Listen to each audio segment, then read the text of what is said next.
Hello, and welcome to this episode of Fellowship in Essential Oils. This week, we're diving into one of the chamomile family, probably a lesser known one, but still a good one to have in your collection. It's German chamomile. How are you, Liz? I am really looking forward to telling people about German chamomile. Um, Yes. I'm surprised. Do you think it is one of the lesser known ones? It is I think it's one of the most important essential oils there is. Actually, no, as I was saying that, I was like, hold on. Just because I don't use it that much and it's not normally in my collection, it probably is used quite a lot. And I think we're going to really kind of unearth lots of its different uses today. So Well, let's start with that then. So, what other chamomiles do you know, and what other people might know? Start with that. I guess Roman is the one that I find the most readily available and readily around, and that's probably the one I work with the most. And I'd really like us today to separate what's the difference between Roman chamomile and German chamomile, because I know they are different on all different levels. And I guess then you're kind of going into those more like the tansies and that kind of thing that work into that chamomile family. But I guess if we're talking chamomiles, there's Roman and German, really, isn't there? Yeah, I also work with another one called chamomile Maroc or Moroccan chamomile, which is not actually a chamomile, although it's in the name. That's Ormanis multicoilis, but that is kind of similar to these.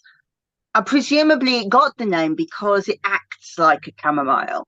And as you Mm. quite rightly say, Roman chamomile and well, I'm going to say blue chamomile, chamomile matricaria. Also, it can sometimes be called matricaria recutita. So it's got lots of different names, but probably the one that people know it by best is blue chamomile because it is blue. It has this beautiful hue to it. And so you would expect that the plant would be blue, but it's not. It's a daisy. Have you got it there? I can see you I have, yeah. messing. Have you got If it I to hold up show? my hand, there you go. If you're listening to the podcast, this isn't going to help, but you can see it on my hand. Nice and it's beautiful, soft blue. Yeah. Yeah. So I have to say, I was very, very generously given some by Madeline Kirkhoff when my husband first got ill. She very generously sent me lots of oils that I needed. And hers is even bluer than that. Hers is this colour. And I Wow. haven't got that. I haven't got that to show because I've used so much of it. You can hardly see any in the bottle, so I need to replace it. But I should be going straight back to Madeline to get hers because it's absolutely stunning. And one of my most treasured memories in life is actually seeing blue chamomile being distilled. So Mm. I was very lucky. I was taken on a business trip to Bulgaria to see the rose harvest actually. And we visited various distilleries and they were distilling blue chamomile there. And they got, see, like, I'll describe the process in case anybody doesn't know distillation. I'm sure that they do, but the plant matter goes into a still. So steam distillation, water's put underneath. As the steam comes through, it evaporates into a gas, obviously, and then what happens is it takes away out the molecules, the light enough molecules across, and then usually there's like a coil that's like a condenser. So as it comes down, it's surrounded usually by cold water or ice so that it condenses down and separates into water with um, oil on top. And this still had got like a glass part that you could see the oil coming down into. So you saw these beautiful white coloured daisies going in and it's swooshing around as it changed blue as it was coming out. And it was absolutely alchemy to me. I just thought it was the most incredible thing I'd ever seen. And this blue comes from a constituent or a group of constituents called azulines. And in chamomile specifically, it's chamazuline, but it exists in many different plants. We talked about it, if you remember, in yarrow. We also have azulines in yarrow. And the azulines are magical things because they're like liquid anesthetic. So this kind of brings us to the key difference between Roman chamomile and blue chamomile or German chamomile or matricaria, whatever you want to call it. They are fantastic anti-inflammatories, but when you've got the blue azulines come through, then that is anesthetic too. And when we're talking about uses, really the two are interchangeable. You're kind of going, I think personally, on intuition each time of right, well, which one feels best. But I always say that chamomiles sing to me when I'm in the garden. We have quite a lot of chamomile because botanically it's what's called a physician plant. So if you plant chamomile around other plants, what it does is enhances their capabilities. So they become more floriferous. They have much more constituents. They bear more fruit. So you want them in between your cabbages and your chamomiles and all and your carrots. All of those things will grow better because it's a physician plant, and that's been said right since medieval times. But of course, the bees really love chamomile too. And that might be part of it, that they're attracted and then they pollinate better. You're going to ask something then. I was going to say, I don't think this is so, but I'll just throw the question out there unless you think or know otherwise. You said that it obviously, as a plant, it enhances the other plants. As an oil, does it enhance the other oils? Yes, okay. I think so. I think so. And so where the world tends to throw lavender into everything to calm it down, lavender has this ability to dry things out. So if you are sort of the older disposition and your skin is already drying out, then lavender can be quite problematic because all you're going to do is get drier skin. Whereas chamomile, I think, has the same soothing capabilities, physically, emotionally, and mentally soothing capabilities. And because of that, because it brings the nervous system down, the body is more capable of healing, I think. So I talked about how they sing. It is the most bizarre thing because people always look at me and go, what? But when I go near to a chamomile oil or go into the garden, they're always like, imagine they've got a very tall stem. They're like daisies with very tall stems, and they're like so delicate. And they're like wafted in the air and they go, "Que sera, sera, whatever will be, will be." Just like Doris Day. And I'm just like, that is exactly the medicine. When you put it on, it's like, whoa, yeah, whatever. Just let it go. And it is profoundly anxiolytic and profoundly antidepressant. And there's so much scientific evidence to prove that. And I do think it's this whatever will be, feeling. It's almost like a Buddhist kind of non-attachment thing of just going, I'm just not going to worry about it. Just going to leave it out to the universe. And so I think because of that, that's probably where the physician plant part comes from in terms of putting it into blends, that it will enhance the effects of other things, I think. It's interesting what you said. Sorry, go on. So I was going to say that. So I wish that there was like scientific studies I could draw on to be able to prove that to you. But there's only really one that I know of off the top of my head, and that's a wound healing trial where they use sort of plasters and wound dressings that had been covered with colloidal silver. And they proved that the colloidal silver worked even better when chamomile matricaria was added to it, because probably the anti-inflammatory abilities of it, but also that it stings less. It's very antibacterial, very antimicrobial, absolutely everything, to be honest. It's a really, really good oil to use. It's interesting what you're saying about that you can kind of, whether you use Roman or German/blue chamomile, follow your intuition. For me, I've always found that when it comes to more kind of that need for soothing, whether it be soothing the skin from irritation or soothing the emotions and that kind of thing, that's where Roman chamomile, which is a golden colored oil, comes in. Whereas if it is more that like anti-inflammatory, I kind of find that the blue works really well for that, if that makes sense. So it does, and I always find this distinction incredibly difficult to describe. But actually, you did well there, I think. I usually say it's the if something is stinging, then I would use matricaria. And in terms of anti-inflammatory, as in skin inflammation, I would always go for matricaria.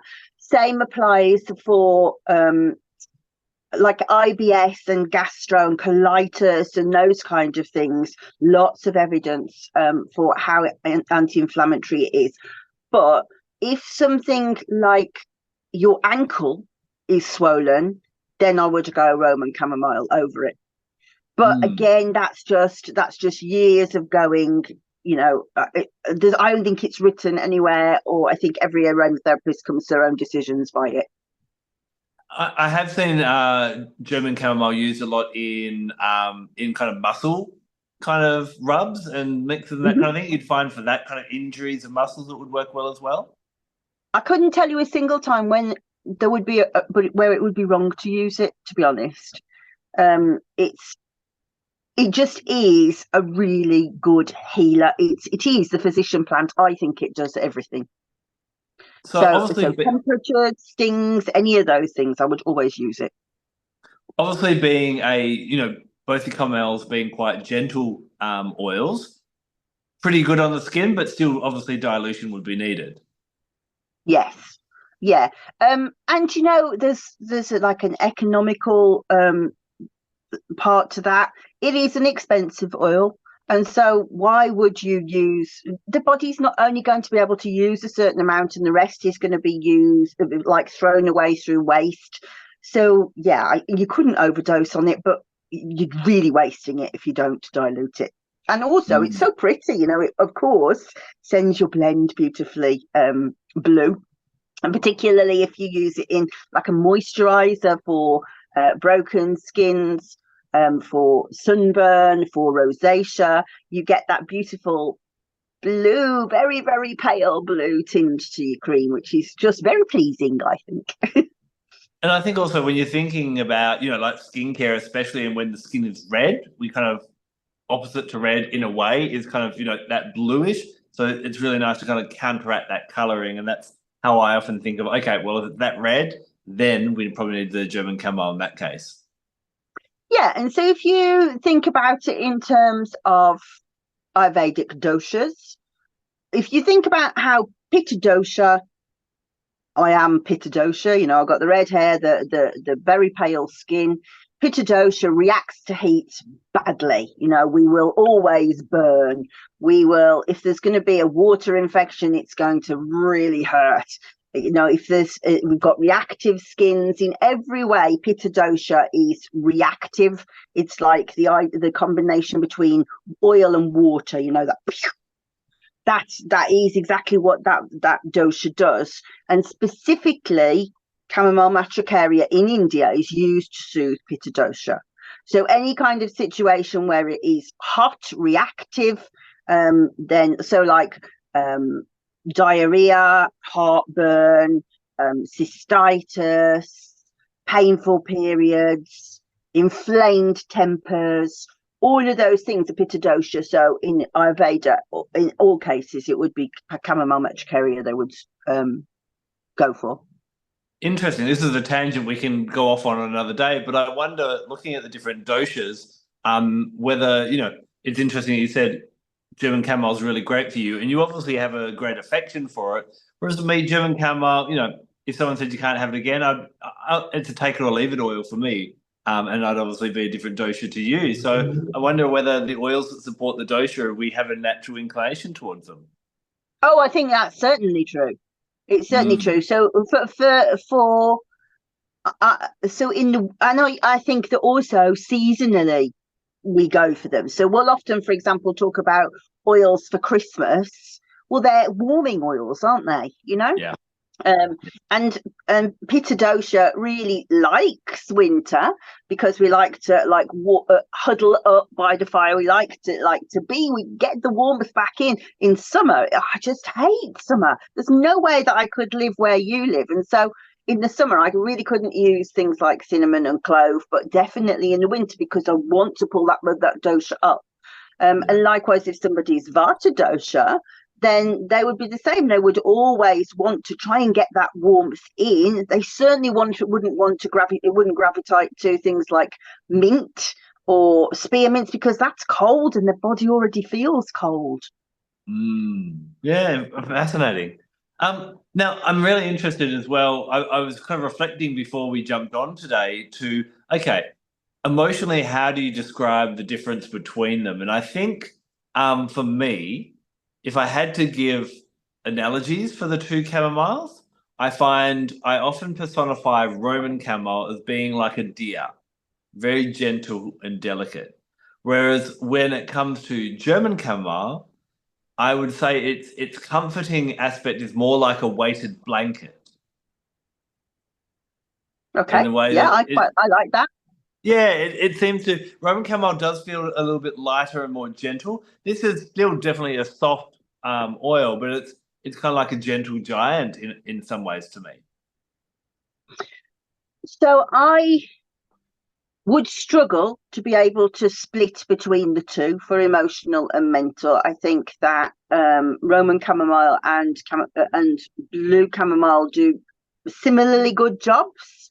So personally, I would save my blue chamomile for physical medicine because Okay. it's cheaper and what have you. So because I've got two bottles, that would be the choice that I've got. But in terms of spirituality, I think that blue chamomile has a more nebulous effect. So when I talked about the hey Sarah, and like that, I always say that like it's like lying down on the grass and cloud watching.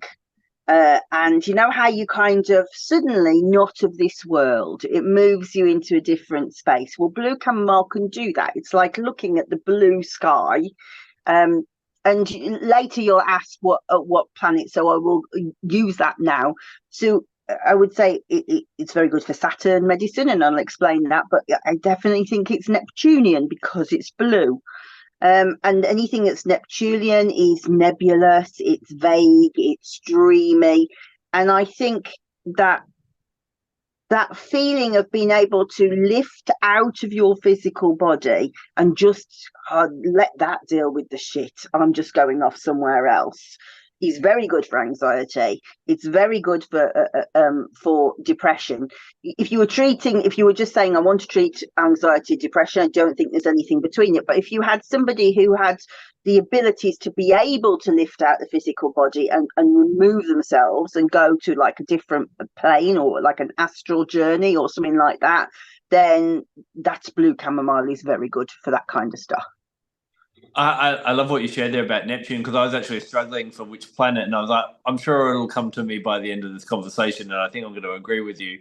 I love what you said there, and I find that this is a really great oil for first of all, sometimes we all want to grow and evolve as people and go on our spiritual quest and all that type of thing. But sometimes we're too bloody busy chasing our own tail to even have a moment to do that. And I find that German Chamomile is a real nice supporter for actually allowing you to kind of find a little space where you can find that solution out of the rat race or out of that maze, or when you are chasing your tail in that type of way. Really beautiful in that. I do like it for, like we're talking, it's very anti-inflammatory. I do love it for anger. I love it for frustration or any of those fiery emotions. I find, where probably German chamomile, I would use it more if you were feeling fiery about something that's happened out there. Whereas I find Roman chamomile brings in this real gentleness about, especially if you've been a bit critical to yourself and beating yourself up. That's where I might. I'm on a real mission to differentiate them today. I can tell. So that would be where I'd kind of use that. But I love also what you're saying in that nebulous kind of way, because I do find blue chamomile really, really great in connecting to kind of the wisdom bearers throughout the different eons that we've had. So, whether it be Archangel Gabriel, I find it's really great for connecting with like Atlantean energy, or Lemurian energy, Merlin energy, Hermes or Mercury energy, Thoth energy, that kind of allowing that wisdom and that guidance to come through by giving ourselves that space for that contemplation and reflection And then that's when the epiphanies come, when we create that space in our lives. So I think it's a real kind of space creator in that way as well. Yeah, although I would say that chamomile doesn't expect you to stop. Some Mm-hmm. oils go, no, you need, cardamom in particular goes, you will sit down and you will contemplate. You will think about how far you've gone. Chamomile goes, it's almost like the energy of somebody running a marathon and they grab a water as they go, but they carry on running. Chamomiles are like that. They go, well, what do you need now? What do you need now? Throw it at you, So, right, I've got a sore arm. Right, okay, do that.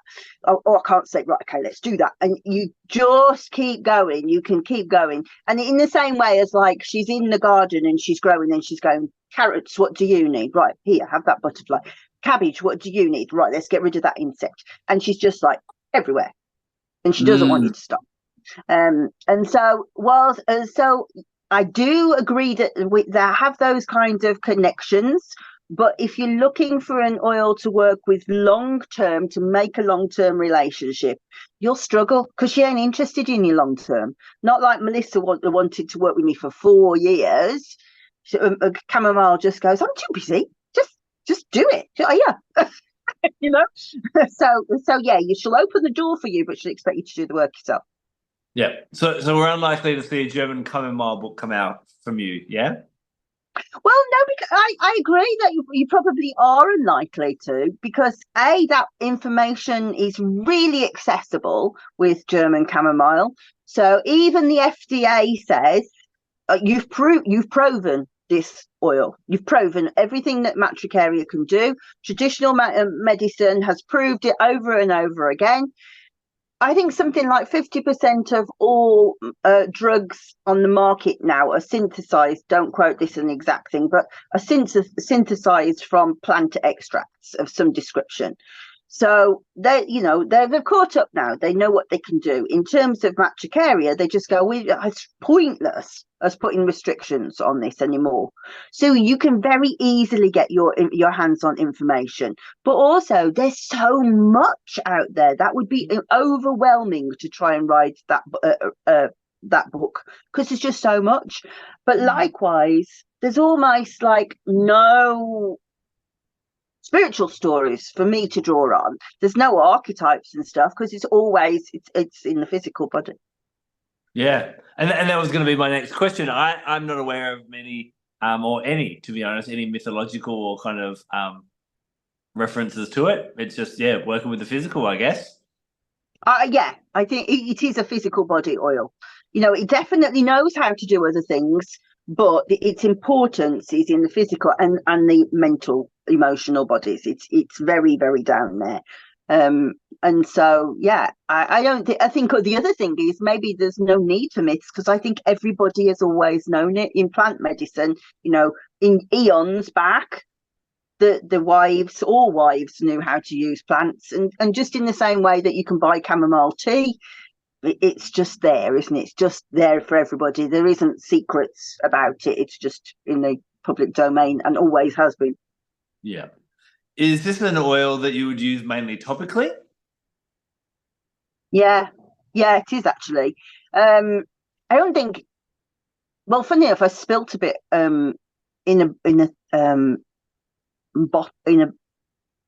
box of oils the other day, and it was overwhelming. I just thought, actually, I don't really like the smell. And I don't. And all I was thinking of was, right, I have to move that box. I don't like the smell. It didn't take me anywhere, if you know what I mean. It didn't, like, if you have ylang ylang, you'll feel that difference happening. All it was like, I just have to move that. But on the actual skin, and of course you can use it orally, but I would say don't use the oil. That's what chamomile tea is. It's chamomile matricaria. So drink chamomile tea. But it's proven for oral use. All of those things. It's physical, topical. Yeah. Yeah. Thinking, obviously chamomile tea is something everyone's ears might have sprung up there and go, oh, well, we drink our chamomile tea for getting a good night's sleep. If I don't have my chamomile tea, but I've got my German chamomile, how would you use it in that case for getting a good night's rest? On the back of the neck. Mm-hmm. Yeah, But I I would go think neck, chest, and soles for neck feet. or yeah, well, so you love the soles of the feet. I'm not a soles of the feet person.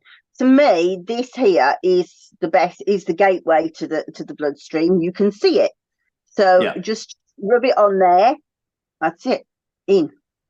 And I must say, I have been popping a few oils there in the last year or so because I am someone who kind of sleeps with my hands up here. So obviously, getting that aromatic use when you've got it, depending on how you sleep, that works really well as well. Yeah.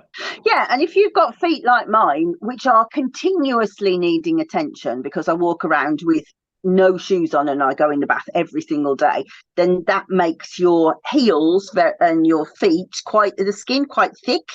Yeah. So this is thin, and look how beautiful and delicate my white skin is. So it goes straight in you. That's 19 minutes. I don't think it would go through my feet in 19 minutes. That's for sure. Yeah, I gotcha. Yep. So we've talked about astrology. I'm gonna jump on your bandwagon and go. Yeah, I'd say it's a Neptune one. What would you say chakra wise if you were anointing on a chakra? Before we go on to chakras, I will add that I would also say a Saturn. So Okay. situations where the body is um, aching and life is dull and feels restrictive and feels like you are hemmed in by boundaries and deadlines and all of that shit, then that's Saturn, and that would be useful. But yeah, I would say Neptune rulership. I don't know really for chakra. I think all of them, to be honest. I would say, it has that grounding element, connecting with the ancestors. That's root. If you've got bad painful periods, helpful. That's sacral. Digestive system, certainly. That's solar plexus. Definitely, if you're feeling angry, upset, real heartbreak, that's heart. Sore throat, yes, I would definitely use it for sore throat. Also nasty, like sharp words, all of those things. Throat chakra. I've talked about astral projection, moving out of the physical body. That's brow chakra. In terms of connecting and going, well, it sings it, whatever will be, will be. That's as crown chakra or mantra as you're going to get. So I'm going to say all of them. All of them. Well, I'm going to be a bit more specific. I find because of I do really like it for that ability to bring in a bit of wisdom, bring in a bit of insight. I find it really great for the third eye chakra. Maybe I'm influenced by the blue color, the deep blue color of it, but I find it works really well for that. Well, so that is a valid thing, though. That is the whole point of doctrine of signatures, that you look and go, well, what can I see in front of me? Well, I can see blue, and blue is, as you said, brow chakra. Yeah. Some other people have used it as well. They've found putting it in a little spritzer bottle and spritzing around, finding it for kind of alleviating bad luck or misfortune or just having a bad run. I know Roman Chamomile, very good for abundance, especially being a golden oil. I'll actually pop a couple of drops of Roman Chamomile in my hand soap. So whenever I'm washing my hands, I'm like bringing in the money with that golden energy, and it's calming to the hands as well. But for more getting rid of the bad, then yeah, that's where I'd probably go for the blue chamomile and that kind of surrounding yourself in a bit of angel mist, in a way. I do think angels is a good word to use for matricaria.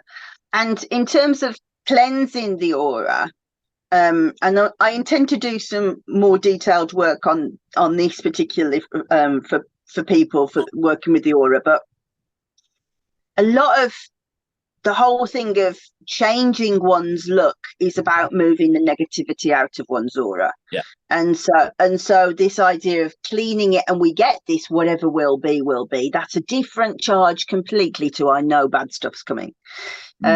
And so, yeah, completely changing the magnetism of the aura is definitely a matricaria thing. Yes. Now, before we wrap up today, we have had a couple of people reaching out to us going, what happened to the masterclasses? What's brewing? I guess we can give little teasers. We found that people were really interested in the full moons. We found that people were interested on what am I meant to do on the full moons? And we noticed that different pantheons of goddesses and people are being interested in different goddesses as well. So should we just plant those 3 seeds and let people know that something exciting is coming up, Liz? I'll plant another one though, because I think it's interesting that if you there's lots written and lots of like Instagram posts each month and whatever of like, it's full moon in Libra, this is what that is. But it will be different for you based on what house you're in, based on your astrological signs. So full moon in Libra will have a different effect for you if it's in your first house than to if it's in your sixth house. So we'll be going into that and looking and really fine detailing. Okay, well, this is what we're expecting might happen to you this month, and so these are the oils that would be helpful for those challenges. I think it's quite a big piece of work, but I'm excited with it. Yes, and we can't wait to share that. We will have more details coming out in a few weeks. So stay tuned to our social media platforms. Stay tuned to this. We'll have the links in our upcoming episodes as well. So we can't wait to share that with you. So anything else that we've missed about German chamomile? No. So I would say, well, actually, I will say, so because it's so gentle, there may be a tendency to think, oh, I can use it on babies. If you really had to use an oil on a baby, then this would be the one that I would recommend for things like colic and things like that. But personally, I would say do not use any essential oils on a baby less than 6 months old unless it's a really acute condition, because the oils on their skin haven't formed properly. So that's the first one. But in terms of safety for kids, very, very safe, and would be one of my chosen oils for kids. Maximum dilution is 3%, and it's safe in pregnancy after 16 weeks. Amazing. Well, thank you everyone for joining us for Fellowship in Essential Oils, our exploration into the beautiful and magical blue chamomile, also known as German chamomile. We'll be back next week when we dive in to another magical oil. Until then, take care. Bye-bye.